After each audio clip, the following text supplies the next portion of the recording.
اگر آپ کی اجازت ہو تو میں گھر جاؤں اور جانے کے بعد میں اپنے بیوی کو سمجھا کر کے آ جاؤں۔ تب تک ان کی والدہ نے بولا کہ اے میرے بیٹے، عورتیں ناقص العقل ہوا کرتی ہیں، کہیں ایسا نہ ہو کہ تو گھر جائے اور جانے کے بعد میں اپنے بیوی سے کہو اور کہنے کے بعد میں تمہاری بیوی کا موڈ کہیں بدل نہ جائے، کہیں چینج نہ ہو جائے، جس کی بنیاد پر تم عظیم شہادت سے محروم ہو جاؤ۔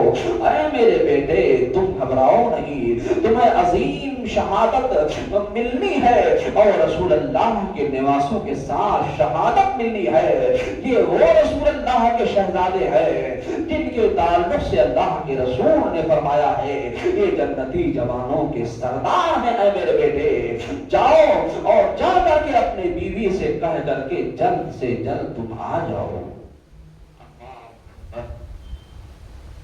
حضرت وہب بن عبداللہ کلبی گھر جاتے ہیں اور جانے کے بعد میں اپنی بیوی سے کہتے ہیں اے میری بیوی، رسول اللہ کے خاندان والوں کے ساتھ میں کچھ دقتیں درپیش ہو گئی ہیں، کوفہ والوں نے ان کے ساتھ غداری اور بے وفائی کیا ہے، لہذا ہم یہ چاہتے ہیں کہ رسول اللہ کی محبت میں اپنے جان کو جانے آخری کے حوالے کر دوں، تمہاری رائے کیا ہے؟ تو ماشاءاللہ بیوی بھی کتنی اچھی تھی، سبحان اللہ۔ بیوی نے کہا اے میرے شوہر نامدار، اس سے بڑھ کر اور سعادت کی بات کیا ہو سکتی ہے؟ لیکن اے میرے شوہر نامدار، سنو، میں امام حسین کے سامنے یہ وعدہ کروانا چاہتی ہوں کہ جو ہے کل جب تم شہید ہو جاؤ تو میں شہید کی بیوی تو کہلاؤں گی ہی، لیکن آقا امام علی مقام کی بارگاہ میں کچھ چل کر کے میں باتیں کرنا چاہتی ہوں، لہذا مجھے بھی لے چلو اور میں بھی امام علی مقام کی بارگاہ میں سلام پیش کر کے اپنی کچھ باتیں رکھ دوں۔ حضرت وہب بن عبداللہ کلبی اپنے اس بیوی کو ساتھ میں لیتے ہیں اور لینے کے بعد میں آقا امام علی مقام کی بارگاہ میں پہنچ جایا کرتے ہیں، سلام پیش کیا کرتے ہیں۔ آقا امام علی مقام نے وعلیکم السلام فرمایا اور فرمایا اللہ تمہیں کامیاب و کامران عطا فرمائے۔ عزیزان ملت اسلامیہ، تو کہا کہ حضور یہ میری بیوی ہے اور یہ کچھ باتیں اپنی رکھنا چاہتی ہیں، اگر اجازت ہو حضور تو ہماری بیوی اپنی باتیں کچھ رکھ دے۔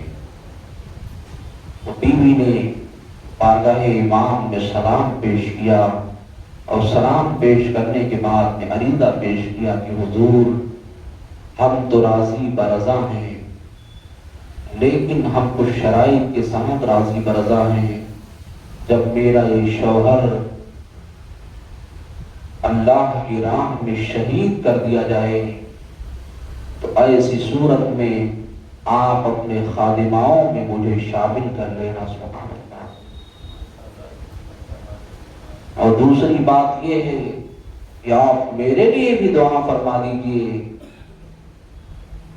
کہ اللہ رب العزت میرے اندر صبر عطا فرمائے اور استقامت کی توفیق عطا فرمائے۔ عزیزان ملت اسلامیہ، آقا امام علی مقام نے ارشاد فرمایا ٹھیک ہے تمہاری یہ باتیں ہمیں منظور ہیں۔ آقا کریم صلی اللہ علیہ وسلم کے مقدس شہزادے نے ارشاد فرمایا اے وہب بن عبداللہ کلبی، تمہیں رسول کائنات صلی اللہ علیہ وسلم کی شفاعت حاصل ہوگی اور تم دنیا و آخرت میں کامیاب ہو، سبحان اللہ۔ عزیزان ملت اسلامیہ، ان کی ماں بھی موجود تھی، ان کی ماں نے کہا بیٹا یہ شہادت کی منزل ہے، شہادت کی منزل۔ اے میرے بیٹے مجھے صبر ہے اور مجھے آج خوشی ہے کہ اللہ کی رضا کے لیے میں تمہیں قربان کرنے جا رہی ہوں اور تم قربان ہونے جا رہے ہو۔ اے میرے بیٹے میں رب کی بارگاہ میں دعا کرتی چاہتی ہوں کہ تمہیں شہادت کا عظیم منصب مل جائے اور شہادت کی عظیم منزل پر تم فائز ہو جاؤ اور آقا حسین کے غلاموں میں شامل ہو جاؤ۔ آقا امام علی مقام کی بارگاہ میں حضرت وہب بن عبداللہ کربی پھر حاضر ہوتے ہیں، عریضہ پیش کرتے ہیں، حضور مجھے ان ظالموں کے سامنے جانے کی اجازت دے دی جائے، ان ظالموں کو میں بتا دوں کہ رسول اللہ کے چاہنے والوں کی طاقت کیا ہوتی ہے، رسول اللہ کے ماننے والوں کی طاقت کیا ہوتی ہے۔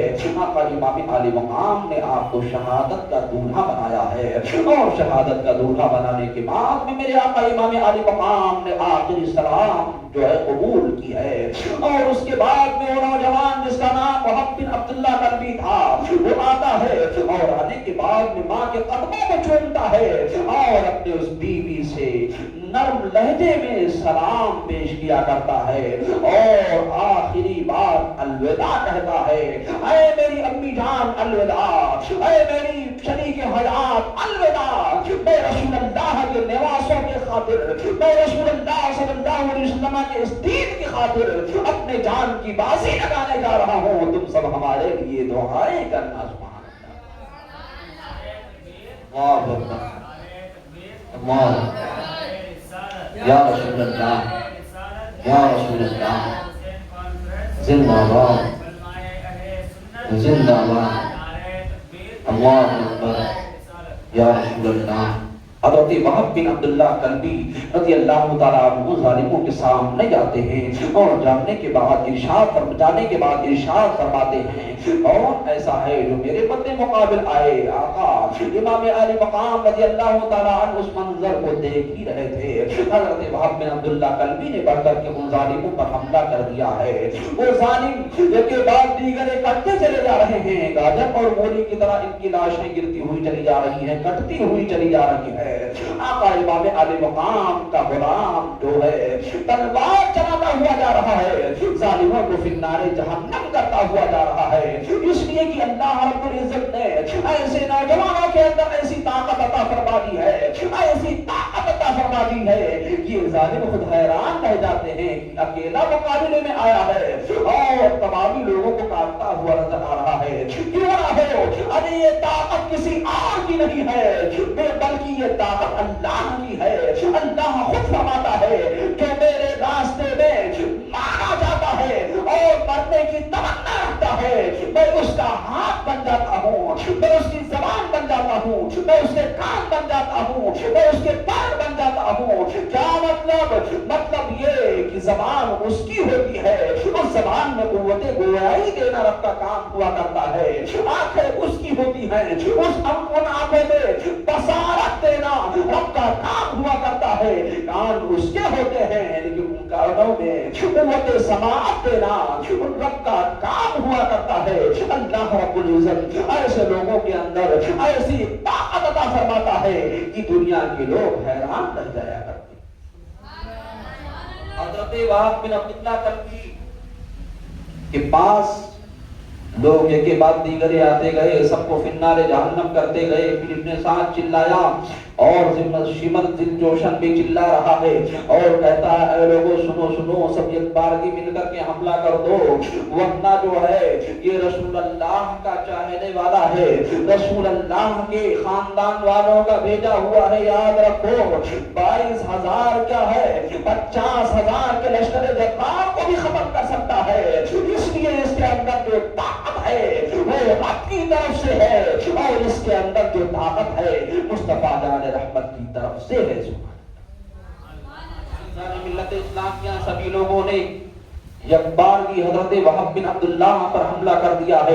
حضرت وہب بن عبداللہ بارگاہ امام میں پھر حاضر ہوتے ہیں، گھوڑا دوڑا کر کے تشریف لاتے ہیں، آقا امام علی مقام کی بارگاہ میں عریضہ پیش کرتے ہیں، حضور شدت پیاس نے ستایا ہے، اگر پانی کا ایک قطرہ مل جاتا ان ظالموں کو بتا دیتا کہ رسول اللہ کے چاہنے والے کیسے ہوتے ہیں، مصطفیٰ کے غلام کیسے ہوتے ہیں۔ آقا امام علی مقام نے ارشاد فرمایا، اے بیٹے جاؤ، میں میرے نانا تمہارا انتظار کر رہے ہیں اور میرے نانا کے ہاتھوں سے جا کر کے جام کوثر پی لو، اس لیے کہ وہ جام کوثر ایسا پانی ہے جو کسی کو بھی نہیں ملتا ہے، یہ تو تمہارا مقدر ہے کہ میرے نانا کے ہاتھوں سے جام کوثر ابھی پی لو گے۔ سبحان اللہ۔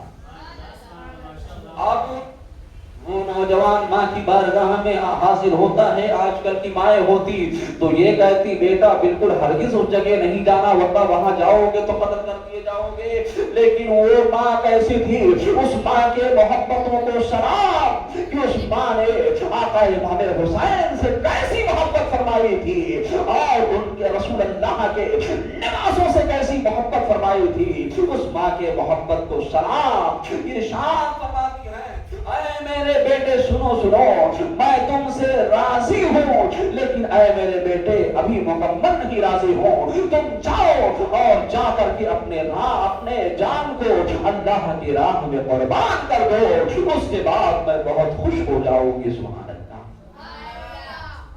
عزیزان ملت اسلامیہ، پھر بیوی کے پاس آتے ہیں، بیوی سے کہتے ہیں میری بیوی مجھے معاف کرنا۔ عزیزان ملت اسلامیہ، بیوی نے مسکرا کر کے جواب دیا اے میرے شوہر نامدار، جاؤ اللہ کی راہ میں اپنے جان کی بازی لگا دو اور دنیا والوں کو یہ بتا دو اے وہاں سنو سنو تم ہمارے شوہر ہو، تمہاری تاریخ رہتی دنیا تک لکھی جائے گی۔ وجہ یہی ہے کہ وہب بن عبداللہ کی تاریخ دنیا کے مورخین نے لکھ دیا ہے اور صبح قیامت تک وہب بن عبداللہ کا ذکر ہوتا رہے گا۔ یزید کا نام مٹ گیا، کل بھی مٹا تھا آج بھی مٹا ہے، صبح قیامت تک مٹتا رہے گا اور ان ظالموں کو لعن و طعن ہوتا رہے گا۔ حضرت وہب بن عبداللہ کل بھی جاتے ہیں اور ظالموں پر جو ہے پھر سے حملہ کر رہے ہیں، ظالم فی النار جہنم ہو رہے ہیں، لیکن ایک بار کی آپ پر حملہ کر دیا ہے۔ حضرت وہب بن عبداللہ کل بھی بارگاہ امام میں وہیں سے عریضہ پیش کرتے ہیں میرے آقا امام علی مقام میرا آخری سلام پیش کرو، آپ کے وہب کے اندر ابھی اتنی طاقت و قوت نہیں رہ گئی ہے میرے آقا امام علی مقام۔ کچھ ہی ٹائم کے بعد میں آقا امام علی مقام رضی اللہ تعالیٰ عنہ نے کیا دیکھا، وہب بن عبداللہ کلبی کو ظالموں نے شہید کر دیا۔ آقا امام علی مقام گھوڑا دوڑا کر کے جاتے ہیں، کیا دیکھتے ہیں وہب بن عبداللہ کلبی کی لاش پڑی ہوئی ہے۔ آقا امام علی مقام ان کی لاش کو لاتے ہیں اور لانے کے بعد میں خیمے میں رکھتے ہیں، خیمے میں رکھنا تھا، بحران برپا ہو جاتا ہے۔ اب وہ خوش نصیب بیوی آتی ہے اور بیوی آنے کے بعد میں فوراً اپنے شوہر نامدار کے چہرے کو دیکھتی ہے، جیسے ہی چہرے کو دیکھنا تھا اس کا بھی سر جو ہے وہب بن عبداللہ کلبی کے سر پہ رکھ جاتا ہے اور ایسی صورت میں کچھ ہی دیر کے بعد میں لوگوں نے کیا دیکھا تھا کہ اس کی روح قبض سے منصری سے پرواز کر رہی ہے، اللہ کی پیاری ہو گئی ہے۔ کتنے خوش نصیب وہ تھے اور کتنی خوش نصیب بیوی ان کی تھی کہ اللہ نے اپنے راہ میں ایسی شہادت عطا فرمائی ہے، ایسی شہادت عطا فرمائی ہے کہ دنیا کے لوگ اس کی مثال پیش نہیں کر سکتے۔ وہب بن عبداللہ کلبی کا نام آج بھی روشن ہے، صبح قیامت تک روشن ہوتا ہے۔ میرے عزیز دوستو بزرگوں، یہ مصطفیٰ جان رحمت کے ماننے والے ہیں، بس اب اپنی بات کو یہیں پر ختم کر رہا ہوں۔ اگر لائٹ رہی تو انشاءاللہ کل 10 بجے سے پروگرام ہوگا 12 بجے تک، اور اگر لائٹ نہیں رہی تو انشاءاللہ الرحمن بعد نماز عشاء پروگرام ہوگا۔ آقا امام علی مقام کی شہادت کو مکمل طور پر بیان کیا جائے گا۔ اللہ رب العزت کی بارگاہ میں دعا ہے کہ مولا قدیر ہمارے چند کلمات کو اپنی بارگاہ میں قبول و مقبول فرمائے اور ہم سبھی حضرات کے لیے ذریعہ نجات بنائے، سب سے پہلے مجھے اس کے بعد سبھی حضرات کو عمل کی توفیق عطا فرمائے۔ استغفر اللہ ربی من کل ذنب واتوب الیہ وما علینا الا البلاغ۔ السلام علیکم۔